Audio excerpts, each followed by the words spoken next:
Ассалаумағалейкум. Мынау малина, таңқурай дейді қазақшасы барын кейін біліп мен шыны керек. Бұның пайдасы мынау варенье қылып істейтін болса, қыста жаңағы тұмауға қарсы жақсы көмектеседі. Ал бұлай шикідей жейтін болсаңыздар, осыны кәдімгі піскен ғой, қазір өз жылына 2 рет гүлдейді, 2 рет жеміс береді.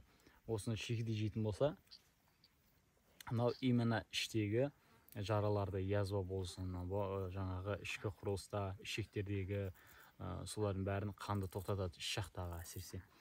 Сондай. Одан бөлек бұл іш айдайды, жаңағыдай тазылайды ішектерді. Сондықтан осылай шикі күйінде көбірек жеп тұру керек.